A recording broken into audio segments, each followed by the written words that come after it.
Well, this is the final look of today.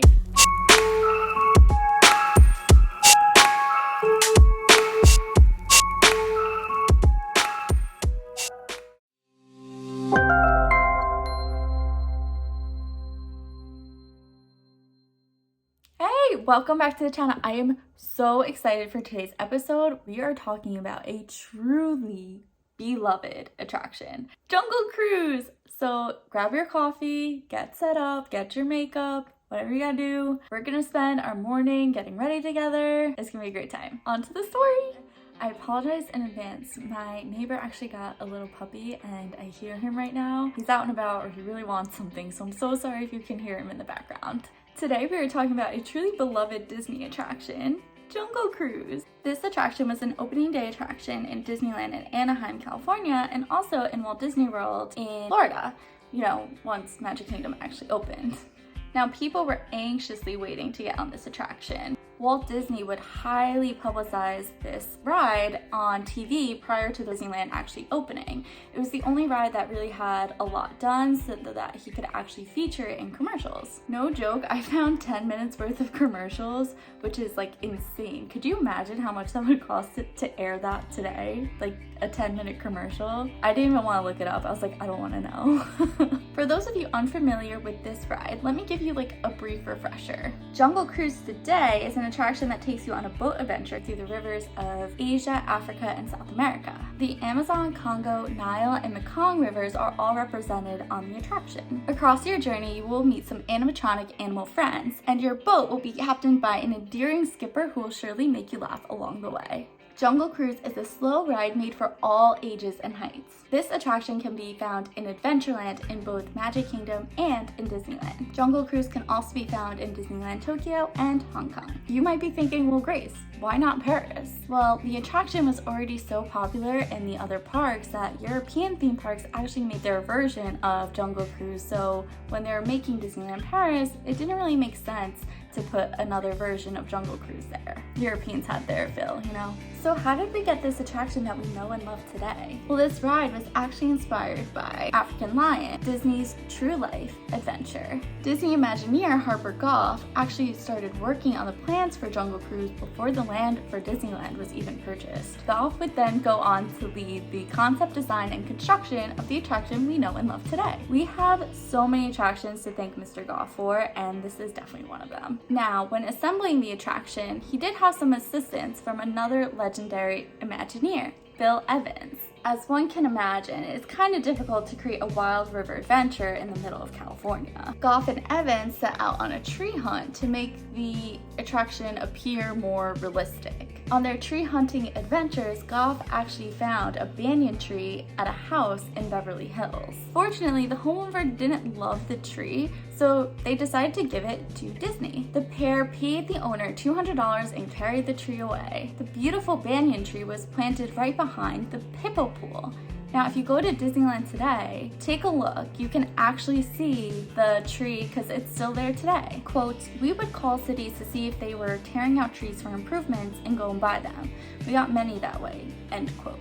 Harper Goff. Fun fact about the hippo pool in Magic Kingdom, there's about half of an airplane that can be seen near the hippo pool. Not only does it create a hidden Mickey, but the other half of the plane was used in the Casablanca set on the Great Movie ride when it was in Hollywood Studios. Unfortunately, that ride has since closed. Anyway, speaking of realistic, Walt actually wanted live animals instead of animatronics for Jungle Cruise. After speaking to some animal specialists, Walt decided that it was too risky to have wild animals on the attraction, mostly due to their unpredictable nature of, a wild animal. To be fair, it really wouldn't be fair to either the animals or the patrons coming to visit. I mean, picture Jungle Cruise the way we know it today, how tiny that area is, where would they go?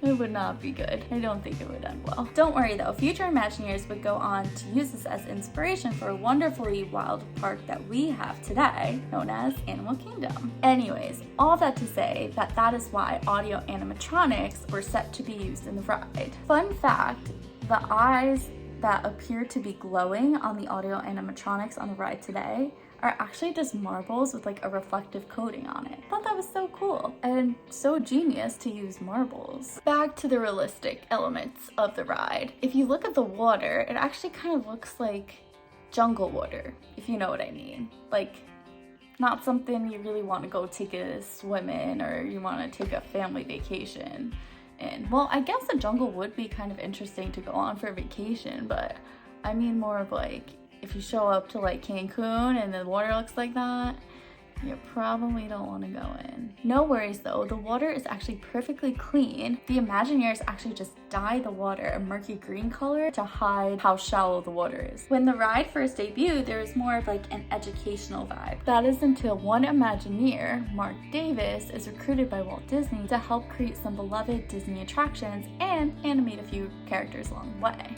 Also, I'm throwing out a lot of Imagineers. We're gonna have separate episodes for each of them. Don't worry, stay tuned. We can thank Mark for animating a few beloved characters like Bambi and Maleficent and Tinkerbell, just to name a few. Little sneak peek teaser for you guys. Anyway, Jungle Cruise had been open for a few years now, and Walt approached Mark and asked him his opinion on the ride. Mark had one major update to suggest: humor. Mark said, quote, "When I started working down there was nothing that was funny in any way of the attractions that I can recollect. And this was a thing all the way through that I've tried to do, is to bring in humor. And I think the Chop Safari was probably the first laugh that Disneyland had in an attraction." End quote.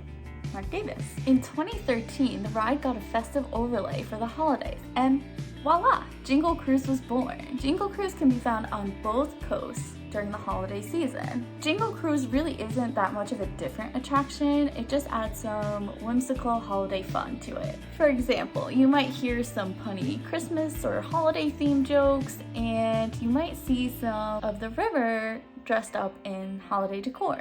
Our animatronic animal friends might have something on them. You never really know what they're gonna do for Christmas this season. I honestly have never been on Jingle Cruise, and it is on my list. Actually, I've never been to a like holiday party at Magic Kingdom. Definitely on my list. Mickey's Very Merry, definitely on my list. Looks like a blast. Wholesome fun. In 2021, Disney announced that some changes were going to be made to this beloved attraction. There were some areas of the attraction that were a bit outdated, and there are some elements of the attraction that were a bit insensitive. Let's use insensitive. With a lot of the changes that were made, the skippers then became the stars of the show. The changes included added characters and animatronics throughout the ride. I personally love the chimpanzees. I think they're so fun. Let me know down below what your favorite part of the attraction is. Also worth mentioning that a beloved character, Trader Sam, was removed, but is still there, kinda.